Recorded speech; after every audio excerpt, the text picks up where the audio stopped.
So on the warm-up, now when you guys were drawing these, my guess is on the front page a lot of us drew every single one at the origin, but did we need to?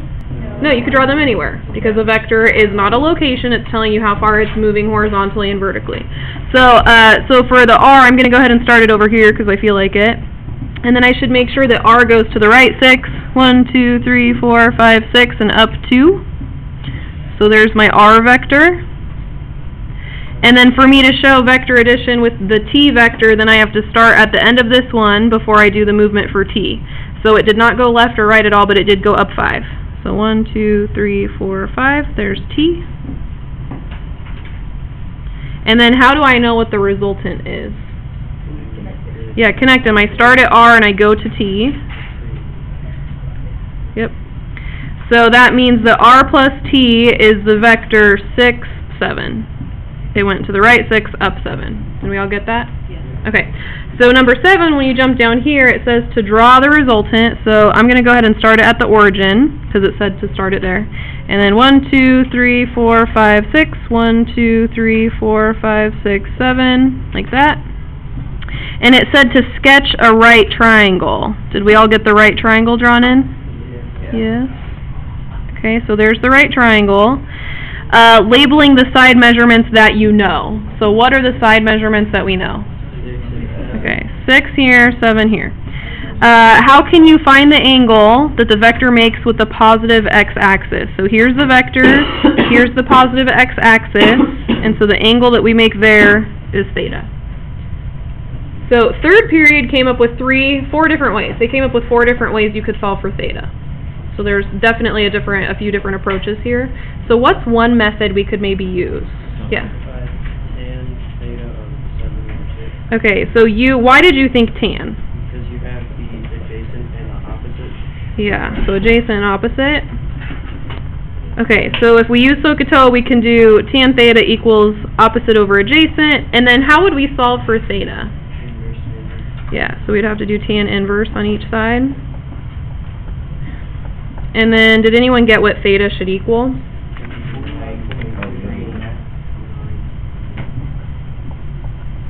Okay, so that would work. What's another way we could have gotten it? Yeah, so you can do the Pythagorean theorem, right? So a squared plus b squared equals c squared. So if you did this method, what would the Pythagorean theorem help you do? Find the third side, and then what would the third side help you do? Yeah, if you wanted to do SOHCAHTOA, it would just mean that you could do sine or cosine of theta instead. So you would have the opposite in the hypotenuse, you'd have the adjacent in the hypotenuse. That would be another method. Okay. Did anyone do it using vectors? That's okay. If you didn't do it using vectors, that's okay. Does anyone know how we would do it using vectors? Yeah.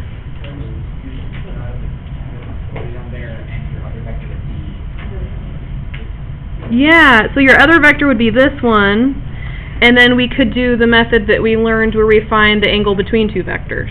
That would have worked as well, right? Okay, so if we were going to do this process repeatedly where we wanted to find the angle of a resultant, which one sounds like it would be the easiest to do without having to think things through a lot? Probably SOHCAHTOA, and probably the tangent one, right? Because we didn't have to use the Pythagorean theorem at all. We could just use tangent, and we already know anytime we write a vector, they are always going to give us a horizontal component and a vertical component, right? Because that's how vectors are written. And if they give us a horizontal component and a vertical, they're always giving us an x and a y. So we can always do tan theta equals y divided by x. We'll be good to go, right? Because we remember that tan could be written as y over x, which is like the idea of sine over cosine. Okay. Does that make sense? So there's a lot of different ways you can do it, but we're going to focus on this one because we like to be lazy. Sound good? Okay. So let's go ahead and get our packets out from yesterday. And we had finished it up down here.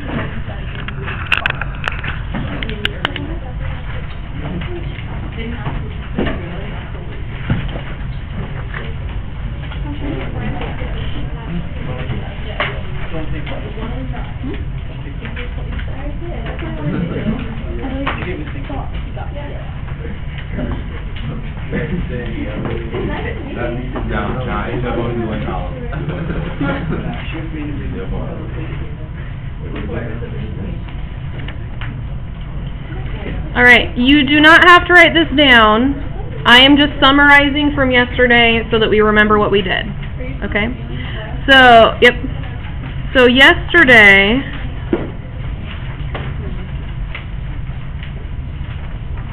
we were talking about a jet, and the jet was flying 550 miles per hour in a southwesterly direction. So, and we had written these vectors from this formula, and we knew that this part right here was going to give us only the direction piece. So it was going to tell us where the what angle the vector was going, but it wasn't going to tell us how long the vector should be. And then the speed is the magnitude, and that would tell us how long the vector should be. So that's what we had done yesterday. We knew that the plane was flying 225 degrees from standard position, so we'd be go all the way around. And so the plane was heading this way. And since the magnitude was 550, then we would say that this had a length of 550 miles per hour, which seems weird, but that's kind of how vectors work. So the magnitude would be kind of like the length. You guys agree with that? Like that is what we talked about yesterday? And then we also had the vector of the wind, and we said the vector of the wind was 80 cos 0I plus 80 sine 0j. And this one was heading directly east, so it was going this way. And the length of this one would be a lot shorter than this one because it's only 80 as compared to 550.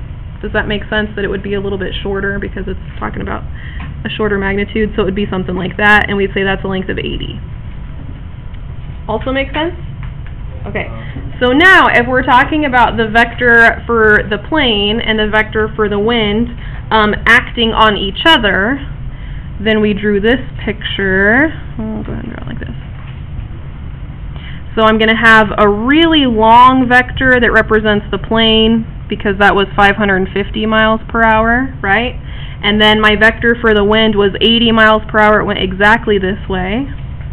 And so we said that's 80. And then yesterday we went ahead and we found our resultant. And what do you notice about the length of the resultant as compared to the length of the plane? Is it shorter or longer? Shorter.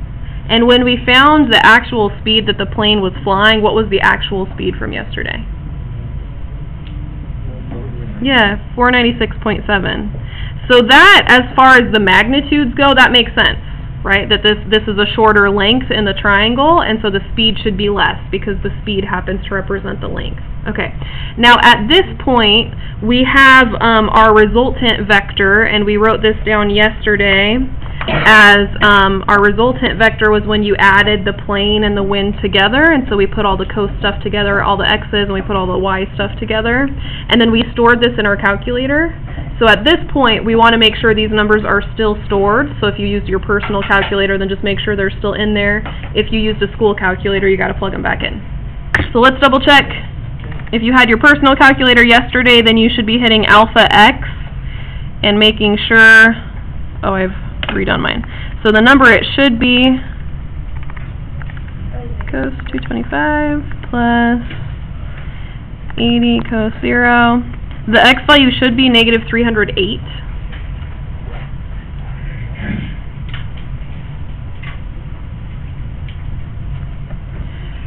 And I'm going to go ahead and store that as x.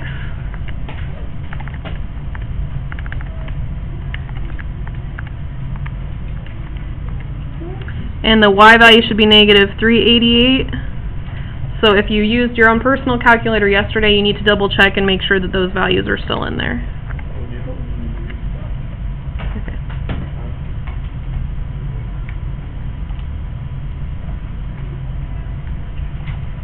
Alright.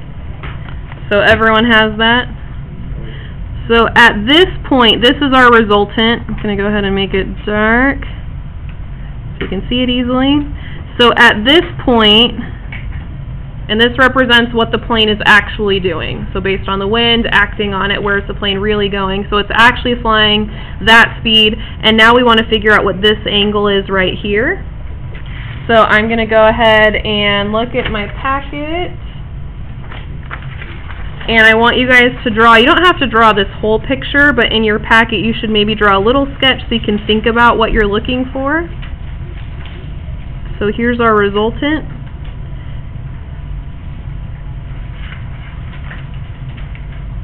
And this is what we're trying to find.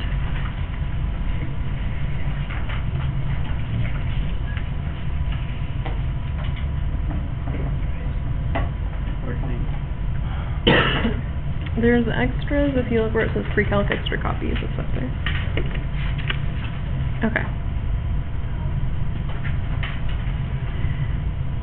Alright, so we have the x and the y, so what do we need to do to find the angle? Just like we did on the warm-up.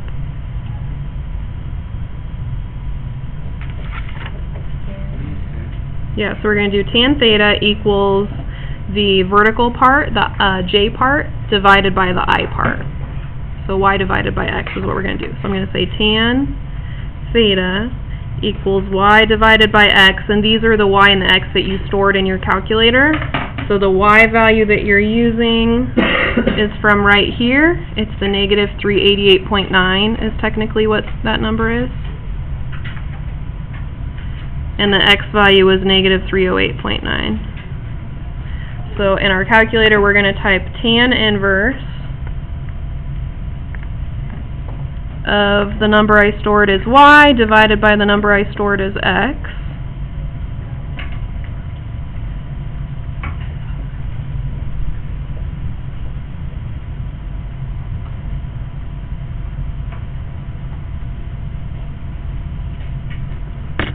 Okay.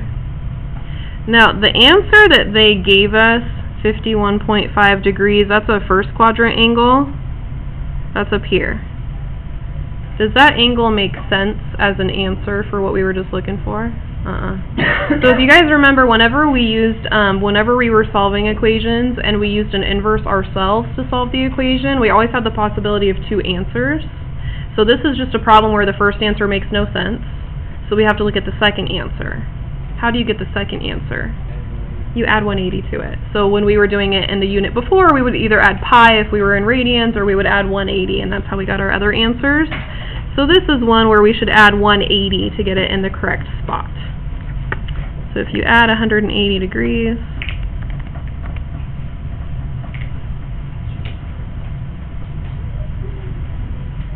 okay.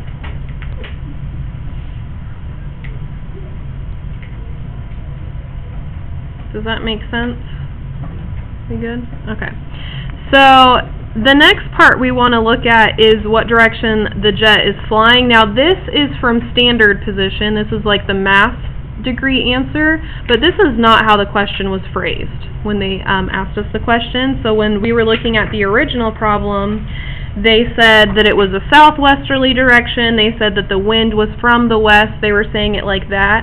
So since we did not in the problem, we didn't read anything about bearing. We don't want to answer our question in bearing because that doesn't really make sense if they didn't phrase it that way. So this one, since it said southwest and west, we're going to use the other notation. And so the other notation would say if this is on the south side of the quadrant, so I'm going to say it's south something west. I just have to figure out what the number in the middle should be. Or sorry, southwest. So from the south, it's west a little bit of that. And how could we figure out how far west it is?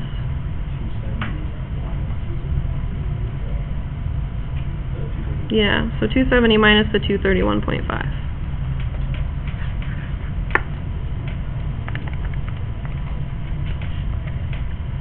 And so it looks like it's south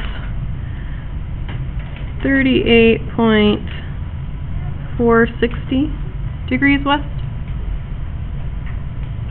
So that would be us taking the degree measure and putting it back in the context of the problem. So it's not the mathy answer. Okay. And then at the very end, we just want to take what we found and then write it as a sentence. And my guess is a plane we're not probably going to have this like 3 decimals of accuracy if we're talking about what angle a plane is flying. So when we do these answers, we'll go ahead and just round to the nearest whole number when we write the answer down. So I'm going to say the plane was flying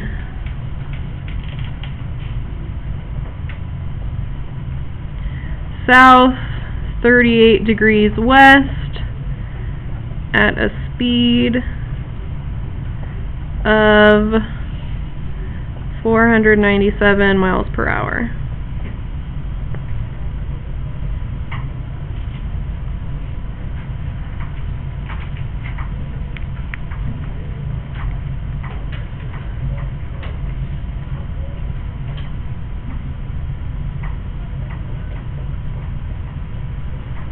Okay. So let's go ahead and write down the steps that we took to do the problem just so we can see like the big picture perspective of all of this.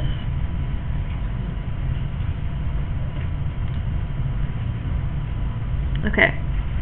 So when we first read the problem, we thought it was talking about a jumbo jet that was flying in a southwesterly direction at 550 miles per hour, and then we had a jet stream, which is wind, that was 80 miles per hour, and it was going towards the east. It was coming out of the west, going towards the east. So after we read the problem, what was question 1 and 2 trying to get you to do? In question 1 and 2, what did we do?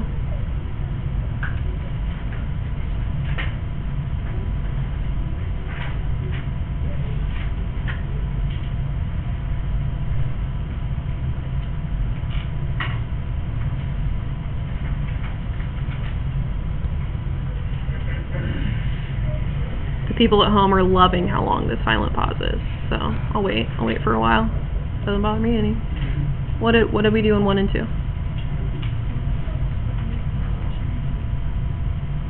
What did we do? You can read what it told you to do, because that's what we did. So we wanted to find the angle, and then what did we do in number 2?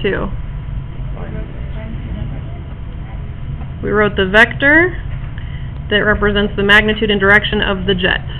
So we wrote the vector for the jet, right? Okay. What did we do in questions 3 and 4? Yeah, so we found the vector for the wind. Okay. So the first step is to write the vectors for the two forces.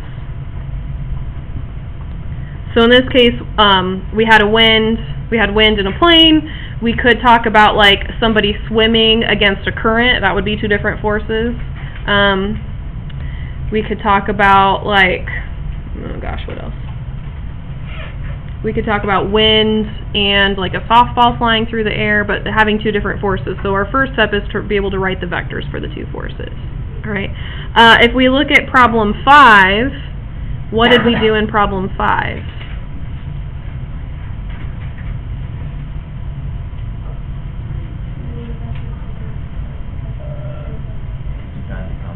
Yeah, we added them together. Okay, we found the resultant. Okay, so step 2, add the vectors together.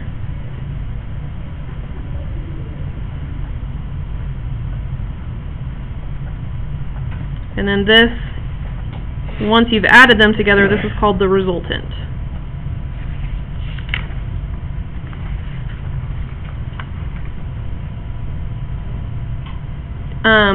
For number 1, maybe, so you don't forget it, just put plane and wind.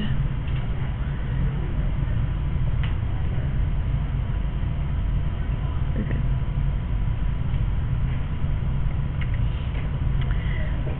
So if we think about the problem that we just did, here was the vector for the plane, here was the vector for the wind, and then the resultant is where the plane actually went because the wind would have pushed it. All right. So the resultant vector is where it actually goes.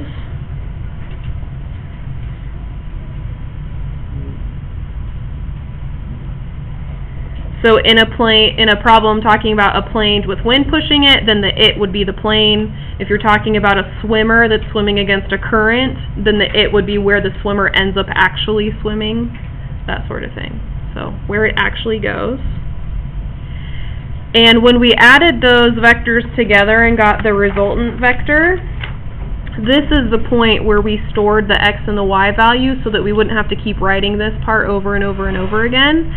So I'm going to write a note to myself to store x and y.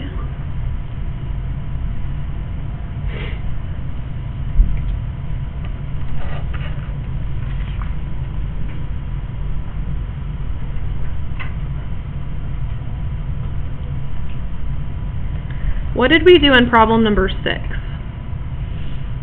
So this is how we finished yesterday. What did we do? Say it again? Found the speed of the jet and the weight. Yeah, so we took that resultant vector and we found the speed for it. So third So is where we found the speed. And what did we have to do to find the speed? Yeah, the magnitude, and so that's the square root, and it was the numbers that we stored as x and y. So it's the square root of x squared plus y squared. So this is the magnitude.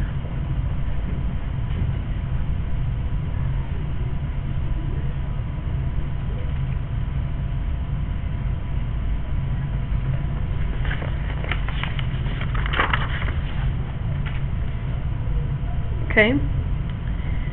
And then what did we do for problem number 7, the one that we did today? What did we do up here?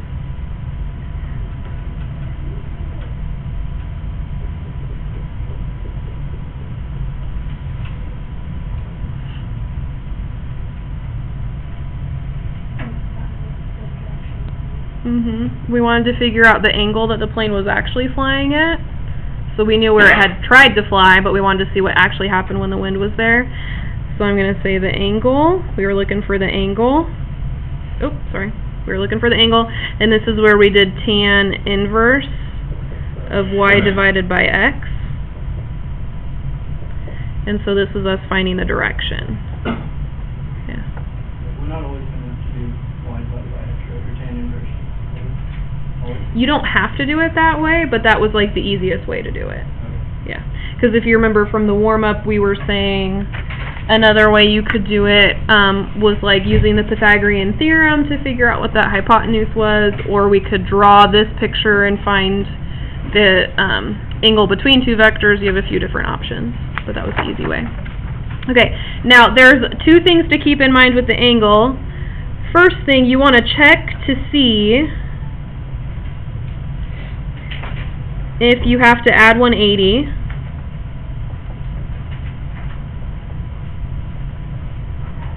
It's going to depend on where your answer is. So in the problem we did, you had to add 180, but you don't always. Sometimes the answer the calculator gives you really is the correct spot.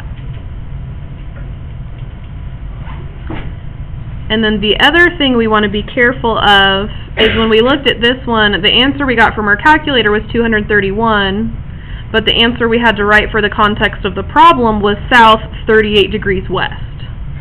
So when we write our, when we find our angle, we have to convert it back into the context of the problem, and that's a step that is easy to forget. So the second thing we want to write down here is to convert the degree to fit the story problem.